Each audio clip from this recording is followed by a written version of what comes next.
दोस्तों यूं तो किसी मल्टीलेटरल मीटिंग या कॉन्फ्रेंस की इंपॉर्टेंस केवल इस बात से बढ़ जाती है कि उसमें इंडिया के national security adviser mister Ajit Doval खुद शामिल हों। लेकिन सोचिए, यदि ये कोई आम कॉन्फ्रेंस की जगह दुनिया भर के 20 से ज्यादा पावरफुल कंट्रीज के इंटेलिजेंस एजेंसी चीफ्स और सीनियर रिप्रेजेंटेटिव्स के साथ हो रही डिस्कशन हो, जिसे खुद अजीत डोवाल लीड कर रहे हों, तो इस कॉन्फ्रेंस की इंपॉर्टेंस कितनी होगी। इसके अलावा यदि ये कॉन्फ्रेंस इंडिया के मिनिस्ट्री ऑफ एक्सटर्नल अफेयर्स द्वारा कंडक्ट किए जाने वाले रायसीना डायलॉग, जो ग्लोबल पॉलिटिक्स और जियो इकोनॉमिक्स जैसे क्रूशियल टॉपिक्स को एड्रेस करता हो, ठीक उससे पहले कंडक्ट किया जाए, तो आप इंडिया के लिए इस कॉन्फ्रेंस की इंपॉर्टेंस किस हद तक है गेस कर पाएंगे। दोस्तों, हम बात कर रहे हैं इंडिया की इंटेलिजेंस एजेंसी रॉ और नेशनल सिक्योरिटी काउंसिल सेक्रेटरीट द्वारा ऑर्गेनाइज्ड NSCS कॉन्फ्रेंस की, जिसे 24 अप्रैल के दिन हमारे देश की राजधानी में ऑर्गेनाइज किया गया। इस कॉन्फ्रेंस को अजीत डोवाल ने लीड करते हुए दुनिया भर के कई देशों के स्पाई चीफ्स और वेरियस रिप्रेजेंटेटिव्स के साथ मीटिंग्स कंडक्ट की। इस कॉन्फ्रेंस में यूएस की CIA के सीनियर रिप्रेजेंटेटिव के अलावा UK की MI6, इजराइल की मोसाद समेत जर्मनी, ऑस्ट्रेलिया, जापान जैसे कई देशों के इंटेलिजेंस चीफ शामिल थे। म्यूनिक सिक्योरिटी कॉन्फ्रेंस के तर्ज पर ऑर्गेनाइज इस कॉन्फ्रेंस के एजेंडा को लेकर यूं तो दुनिया भर के एक्सपर्ट्स कई गेस्ट प्रोवाइड कर रहे हैं, लेकिन इंडिया ने इस कॉन्फ्रेंस को एक इनफॉर्मल मीटिंग डिक्लेयर करते हुए ज्यादा डिटेल्स शेयर करने से इनकार कर दिया। लेकिन प्रेजेंट जियोपॉलिटिकल टर्मोइल में इंडिया के रोल को देखते हुए रॉ और नेशनल सिक्योरिटी काउंसिल सेक्रेटरीट द्वारा ऑर्गेनाइज इस कॉन्फ्रेंस के रेलेवेंस को इग्नोर नहीं किया जा सकता। दोस्तों, इस वीडियो का मकसद इंडिया द्वारा ऑर्गेनाइज इसी इनफॉर्मल कॉन्फ्रेंस की इंपॉर्टेंस आपके साथ शेयर करना है। आज इस डिस्कशन के माध्यम से हम ग्लोबल कॉन्फ्लिक्ट के अलावा इंडिया के जियोपॉलिटिकल चैलेंजेस को ध्यान में रखते हुए इस कॉन्फ्रेंस की रेलेवेंस ट्रेस करेंगे। तो बिना किसी देर के आइए शुरू करते हैं आज का डिस्कशन। नमस्कार दोस्तों, मेरा नाम है आदर्श और स्वागत है आपका स्टडी IQ में। आगे बढ़ने से पहले मैं आपको बता दूं कि अब स्टडी IQ के किसी भी शानदार कोर्स को परचेज करने से पहले, चाहे वो UPSC एग्जाम हो, स्टेट PSC हो, जुडिशरी एग्जाम्स हो या फिर हो बैंक PO का एग्जाम, आप यूज कर सकते हैं कूपन कोड आदर्श 33, जिससे आपको मिलेगा फ्लैट 33% डिस्काउंट स्टडी IQ के सभी कोर्सेज पे। बाकी के अपडेट्स के लिए आप मुझे मेरे सोशल मीडिया हैंडल्स पे भी फॉलो कर सकते हैं। दोस्तों, यूं तो ऑनगोइंग रायसीना डायलॉग में मौजूद 90 कंट्रीज और कई मल्टीलेटरल ऑर्गेनाइजेशंस के लगभग 200 स्पीकर्स की मीटिंग से पहले NSCS द्वारा ऑर्गेनाइज इस कॉन्फ्रेंस के बीच गवर्नमेंट ऑफिशियल्स ने कोई लिंक नहीं बताया है। लेकिन इस रिलेवेंस को समझने के लिए हमें बिहाइंड द कर्टेन्स देखने की जरूरत है। कई एक्सपर्ट्स के अनुसार ये कॉन्फ्रेंस कोई formal meet and greet programme की जगह इंडिया द्वारा इनिशिएटेड एक सस्टेन्ड प्लान है, जिससे हम वर्ल्ड की टॉप इंटेलिजेंस एजेंसीज के बीच कनेक्शन स्टैब्लिश करने के प्रयास में हैं। मल्टीपल सेशंस के साथ इस कॉन्फ्रेंस में पार्टिसिपेंट्स और इंटेलिजेंस ऑपरेशन के स्पेशलिस्ट के बीच इंटेंसिव इंटरैक्शंस कंडक्ट किए गए। इंटेलिजेंस चीफ्स की इस कॉन्फ्रेंस में रशिया यूक्रेन कॉन्फ्लिक्ट के अराउंड जनरेटेड क्राइसिस के अलावा nuclear war threat, chemical biological warfare जैसे मुद्दों पे चर्चा की उम्मीद जताई गई। यदि इंडिया के पर्सपेक्टिव से देखा जाए तो यूरोप में जनरेटेड टर्मोइल के साथ अफगानिस्तान, पाकिस्तान और चाइना जरूरी मुद्दे रहे। एक्सपर्ट्स ने अनुमान लगाया है कि इंडिया ने इस कॉन्फ्रेंस की मदद से यूरोपियन यूनियन और US द्वारा लगाए सैंक्शंस को बाईपास करते हुए रशिया के साथ ट्रेड और पेमेंट मैकेनिज्म्स डिस्कस किए होंगे। दोस्तों, ये तो इस कॉन्फ्रेंस की theme annual Munich security conference से इंस्पायर्ड नजर आती है, लेकिन पाकिस्तान द्वारा ऑर्गेनाइज इस्लामाबाद सिक्योरिटी डायलॉग को देख हम इस इनफॉर्मल डिस्कशन में इंडिया के वेस्टेड इंटरेस्ट को समझने का प्रयास कर सकते हैं। दोस्तों, ऑनगोइंग रशिया यूक्रेन वॉर के कारण जन्मे ग्लोबल क्राइसिस के बावजूद हमारे देश के नेबरहुड की इवॉल्विंग क्राइसिस इंडिया के लिए बिगेस्ट फॉरेन पॉलिसी चैलेंज है। और यदि इसे इंडिया के नेबरहुड फर्स्ट पॉलिसी के साथ जोड़कर देखा जाए तो इन क्राइसिस का इम्पैक्ट फर्दर ऑगमेंट होता नजर आता है। एक्सपर्ट्स का कहना है कि इंडिया के लिए सबसे बड़ा चैलेंज है कि हम इन क्राइसिस में एक कॉशियस अप्रोच के साथ इंगेज होने के बावजूद इस बात को एंश्योर करें कि इस क्राइसिस में इंडिया खुद को इन्वॉल्व होता ना देखे। एग्जाम्पल के तौर पे यदि इस बात को समझा जाए तो recently Imran Khan lead government का पाकिस्तानी असेंबली से एग्जिट करना इंडिया के लिए अपकमिंग चैलेंज बन सकता है। इसका प्रमुख कारण है इमरान खान और पाकिस्तानी आर्मी चीफ कमर जावेद बाजवा के बीच की टसल। रिपोर्ट्स के अनुसार लास्ट ईयर इमरान खान ने पाकिस्तानी आर्मी द्वारा सजेस्टेड ISI चीफ को अपॉइंट करने से इनकार कर दिया था, जिसके बाद आर्मी एस्टैब्लिशमेंट और पाकिस्तानी सिविल गवर्नमेंट के बीच रिलेशंस बिगड़ते हुए नजर आए। ये तो इमरान खान ने इस टसल के बाद आर्मी के साथ अपने रिश्ते सुधारने के प्रयास किए, लेकिन अंत में उन्हें अपनी कुर्सी खोनी पड़ी। अब यदि पाकिस्तान की न्यूली इलेक्टेड गवर्नमेंट आर्मी की ओर फर्दर टिल्ट होकर एंटी इंडिया स्टैंड अपनाती है तो इससे जम्मू कश्मीर समेत पूरे देश के लिए एक चैलेंज बन सकता है। और आज जब पीएम ने खुद जम्मू कश्मीर के लोगों के साथ एक नए दौर का वादा किया है, उस सिचुएशन में पाकिस्तान में आर्मी एस्टैब्लिशमेंट की बढ़ती डोमिनेंस कई सेटबैक्स ऑफर कर सकती है। एक्सपर्ट्स के अनुसार यूं तो इंडिया पाकिस्तान से ओपनली एंगेज करने में इंटरेस्टेड नहीं दिख रहा है, लेकिन हम पाकिस्तान में होने वाले हर एक डेवलपमेंट को क्लोजली मॉनिटर कर रहे हैं। दोस्तों, पाकिस्तान में जनरेटेड आज कोई भी क्राइसिस तालिबान को देखते हुए और भी कॉम्प्लिकेटेड होती नजर आ सकती है। इंडिया का मानना है कि अफगानिस्तान में तालिबान टेक ओवर के बाद टेररिज्म हमारे देश समेत पूरे रीजन के लिए सीरियस थ्रेट ऑफर कर सकता है। इस बात का सबूत हम पाकिस्तान और खुद अफगानिस्तान में होने वाले अनेक टेररिस्ट अटैक से देख सकते हैं। यदि इंटरनल डिस्कशन पर भरोसा किया जाए तो इंडिया आज काबुल में अपनी एम्बेसी रीओपन करने पर भी विचार में है, जिससे तालिबान के डेवलपमेंट्स पे नजर रखी जा सके। इसके अलावा पाकिस्तान और अफगानिस्तान के बॉर्डर ड्यूरेंट लाइन पे दोनों देशों के बीच ऑनगोइंग टेंशंस इंडिया को अपने मूव्स और ज्यादा कैलकुलेटेड बनाने को मजबूर कर देता है।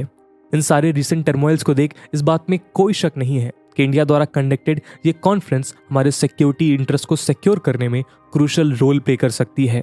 इसके अलावा यदि टेररिज्म की बात की जाए तो हम सब जानते हैं कि सीरिया और इराक में ISIS के कंट्रोल के दौरान पूरी दुनिया ने एक टेरर का एनवायरनमेंट देखा था, जिसके कारण मिडिल ईस्ट और साउथ एशिया सबसे ज्यादा डिस्टर्ब पाए गए थे। लेकिन रशिया के सपोर्ट से बशर अल असद ने सीरियन फोर्सेस को उनके अगेंस्ट एक फॉर्मिडेबल फोर्स बनाने में कामयाबी हासिल की थी। आज रशिया का यूक्रेन वॉर में इन्वॉल्व होना, अफगानिस्तान में तालिबान का टेक ओवर और US की एग्जिट्स पूरे रीजन को वल्नरेबल बनाती हैं, जिसका इम्पैक्ट हमारे देश पे भी हो सकता है। और जम्मू कश्मीर में पीस इंश्योर करना इंडिया के लिए चैलेंजिंग साबित हो सकता है। और इस पूरे क्राइसिस में इंटेलिजेंस एजेंसीज एक क्रूशल रोल प्ले करती हुई नजर आएंगी। तो यदि चाइना की बात की जाए तो हमारे बॉर्डर स्टैंड ऑफ सिचुएशन को फर्दर प्रेशराइज करते नजर आते हैं। चाइनीज फॉरेन मिनिस्टर वांग यी की रिसेंट विजिट के बावजूद एक्सपर्ट्स का मानना है कि इंडिया और चाइना के बीच रिश्तों में सुधार होना मुश्किल नजर आ रहा है। इसका प्रमुख कारण है इंडिया का स्टैंड कि जब तक बॉर्डर इशू रिजॉल्व नहीं हो जाता, दोनों देशों के बीच बायलैटरल टाइज इंप्रूव होना कठिन है। स्ट्रेटेजिक एक्सपर्ट्स का मानना है कि यदि इंडिया के सिक्योरिटी पर्सपेक्टिव से देखा जाए तो चाइना के साथ बॉर्डर स्टैंड ऑफ्स इंडिया के सिक्योरिटी फोर्सेस पे एडिशनल प्रेशर एक्सर्ट करते हैं, जो पाकिस्तान और जम्मू कश्मीर को देख फर्दर कॉम्प्लिकेट होता नजर आता है। इंडिया कई दशकों से चाइना के साथ बॉर्डर डिस्प्यूट में एंगेज्ड है, जो मई 2020 से इंटेंसिफाई हो चुका है। ऐसी सिचुएशन में चाइनीज थ्रेट को किसी भी सिचुएशन में अंडर एस्टिमेट करना या रिजॉल्व मान लेना एक बड़ी भूल हो सकती है। दोस्तों, इन सब के बीच श्रीलंका में जनरेटेड क्राइसिस इंडिया के लिए नए चैलेंजेस लेकर आई है। यूं तो इंडिया ने अपने स्टैंड क्लियर करते हुए ये मेंशन किया कि हम उस देश के सिचुएशन को कॉशियसली वॉच करते हुए हर मुमकिन मदद कर रहे हैं, लेकिन इंडिया मैरीटाइम सिक्योरिटी अपरेटस को थ्रेटन करने वाले पोटेंशियल इश्यूज को भी लेकर अवेयर है। इसके अलावा इंडिया का कंसर्न है कि यदि श्रीलंका का इकोनॉमिक मेल्टडाउन कंटिन्यू होता है तो हमारा देश एक रेफ्यूजी क्राइसिस देख सकता है। कुछ समय पहले इंडियन नेवी के 5 सेलिंग वेसल्स का श्रीलंका विजिट करना न केवल दोनों देशों के क्लोज डिफेंस कोऑपरेशन बल्कि इस आइलैंड नेशन की इंडिया के मैरीटाइम सिक्योरिटी में प्ले किए जाने वाले क्रूशल रोल स्टैंड को भी हाईलाइट करने के लिए काफी था। दोस्तों, किसी भी नेबरिंग कंट्री में इंस्टेबिलिटी आना इंडिया पे एक डायरेक्ट इम्पैक्ट डाल सकता है, और यदि इस सिचुएशन में श्रीलंका की हिस्ट्री और LTTE को देखा जाए तो ये इंडिया के लिए एक अन्य चैलेंज साबित हो सकता है। इसके अलावा आज श्रीलंका की क्राइसिस उनकी इंटरनल पॉलिटिक्स और गवर्नेंस इसी के कारण जनरेट हुई है। इंडिया के लिए जरूरी है कि श्रीलंका की गवर्नमेंट में एक इंडिया फ्रेंडली रेजिम पावर में आए, वरना यदि कोई दूसरी पॉलिटिकल पार्टी सत्ता में आती है तो हमारे सिक्योरिटी इंटरेस्ट फर्दर थ्रेटन होते नजर आ सकते हैं। इसके अलावा रीजन में इंस्टेबिलिटी, मैरीटाइम क्राइम और lack of maritime governance promote कर सकती है। और इंडिया के साथ इंडिया के पोरेस्ट मैरीटाइम बॉर्डर को देखा जाए तो इस पूरे क्राइसिस का सीधा इम्पैक्ट हमारे देश पे पड़ सकता है। साथ ही श्रीलंका के prevailing conditions India Maldives Sri Lanka trilateral security dialogue जैसे फ्रेमवर्क को थ्रेटन करने के अलावा इंडिया द्वारा इंडियन ओशन रिम एसोसिएशन और इंडो पैसिफिक स्ट्रेटजी में रुकावट ला सकते हैं। दोस्तों, यदि मालदीव्स की बात की जाए तो रिसेंटली हमने वहां एक्स प्रेसिडेंट अब्दुल्ला यमीन द्वारा इंडिया आउट कैंपेन को प्रमोट करते हुए देखा था, जिससे वो मालदीव्स की पॉलिटिक्स में कमबैक करने के प्रयास में हैं। यूं तो हमारे external affairs minister S Jaishankar ने अपने लास्ट विजिट के दौरान कई इंडिया फंडेड प्रोजेक्ट्स को अप्रूव और हाईलाइट करते हुए चाइना के अगेंस्ट इंडिया के प्रेजेंस को मालदीव्स में देश के डेवलपमेंट के लिए ज़रूरी बताया था। लेकिन डोमेस्टिक पॉलिटिक्स में ऐसी क्राइसिस हमारे इंटरेस्ट को हर्ट कर सकती है। एक्सपर्ट्स का मानना है कि श्रीलंका, मालदीव्स और इवन नेपाल में इस तरह की आइडेंटिटी पॉलिटिक्स को प्रमोट करना एंटी इंडिया सेंटिमेंट्स को जन्म देता है। इसके लिए इंडिया को ज़रूरी है कि उन देशों में होने वाले माइन्यूट से माइन्यूट डेवलपमेंट में पैनी नज़र बनाए रखे और इस पूरे परसूट में इंटेलिजेंस एजेंसीज एक क्रूशल रोल प्ले करती नजर आ सकती हैं। इन सब के अलावा यदि हम अपने ईस्टर्न फ्रंट की बात करें तो यूएसए इंडिया द्वारा रशिया यूक्रेन कॉन्फ्लिक्ट के साथ म्यांमार जुंता के साथ किए इंगेजमेंट्स को लेकर नाराजगी जाहिर कर चुका है।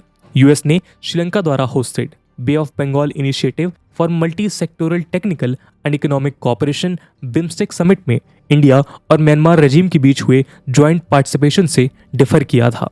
आपको बता दें कि हमारे ईस्टर्न फ्रंट पे स्थित म्यांमार की पॉलिटिक्स भी एक टर्मोइल से गुजर रही है। 1 फरवरी 2021 के दिन आंग सान सूकी द्वारा चुनाव जीतने के बाद म्यांमार की मिलिट्री ने देश को अपने कंट्रोल में ले लिया था। इसके बाद देश भर में जनरेटेड टर्मोइल में अपोजिशन एक्टिविस्ट ने इस कू के अगेंस्ट स्ट्राइक ऑर्गेनाइज करते हुए campaign for civil disobedience CDM form किया, जिसके जवाब में मिलिट्री ने कई जगहों पे लाइव फायर, रबर बुलेट्स और वाटर कैनन्स का यूज किया। आज म्यांमार का सिविल डिसोबीडियंस मूवमेंट एक सिविल वॉर की ओर रुख करता हुआ नजर आ रहा है। लोकल मिलिशियाज ने खुद को पीपल्स डिफेंस फोर्सेस या पीडीएफ कहते हुए मिलिट्री कॉन्वॉयज और ऑफिशियल्स पर अटैक करना शुरू कर दिया है। रिपोर्ट्स बताती हैं कि मिलिट्री द्वारा पावर कैप्चर किए जाने के बाद 1500 से ज़्यादा लोगों की जानें जा चुकी हैं। ऐसी सिचुएशन में यदि हम अपने नॉर्थ ईस्टर्न स्टेट्स के साथ म्यांमार के पोरस बॉर्डर्स को अकाउंट में ले तो आने वाले समय में इस पूरी क्राइसिस की ripple effect north east India में देखे जाने की संभावना है। इंडिया जो पहले से ही नॉर्थ ईस्टर्न स्टेट्स में इंसर्जेंसी से जूझ रहा है, इस क्राइसिस का रीजन में स्प्रेड होना नए चैलेंजेस क्रिएट कर सकता है। दोस्तों, इस पूरे एनालिसिस से हम समझ सकते हैं कि आज भले ही दुनिया भर के लिए रशिया यूक्रेन कॉन्फ्लिक्ट एक इम्पॉर्टेंट इशू हो, लेकिन हमारे देश के लिए इस कॉन्फ्लिक्ट के अलावा नेबरहुड में ऑनगोइंग क्राइसिस नए चैलेंज फेस करते हैं। इन सारे इश्यूज में हमें आज ज़रूरत है कि हर एक ऑनगोइंग टर्मोइल की ग्राउंड रियलिटी स्ट्रेटजिक एक्सपर्ट्स और पॉलिसी मेकर्स के नज़रों के सामने रहें, जिससे इंडिया इन इश्यूज़ को रिजॉल्व करने के अलावा इनके कारण जनरेटेड किसी भी एडवर्स सिचुएशन के लिए तैयार हो सके। इसी कारण मिस्टर अजीत डोवाल द्वारा रिसेंटली हेडेड इस कॉन्फ्रेंस की इंपॉर्टेंस इस हद तक बताई जा रही है। दोस्तों, आपके अनुसार इंडिया के लिए आज सबसे बड़ा चैलेंज कौन सा है? कमेंट सेक्शन में ज़रूर बताइएगा। इसके अलावा दोस्तों, ये वीडियो यूपीएससी मेंस एग्जामिनेशन के पर्सपेक्टिव से भी रिलेवेंट है और इस टॉपिक से रिलेटेड सवाल यूपीएससी GS2 के इंटरनेशनल रिलेशंस और GS3 के सिक्योरिटी में पूछे जा सकते हैं। इसलिए इस टॉपिक से रिलेटेड एक सवाल हम आपके लिए छोड़कर जाएंगे, जिसे आप कमेंट सेक्शन में आंसर कर सकते हैं। And the question is, discuss the challenges being faced by India due to turmoil in its neighborhood. Mention the impact these crises can cause against the security interest of India. And with this question, my friends, that's it for the video. I hope आपको video पसंद आई होगी और अगर पसंद आई है तो अपने दोस्तों के साथ शेयर करना मत भूलिएगा। हम मिलते हैं अगली वीडियो में, तब तक के लिए जय हिंद, जय भारत।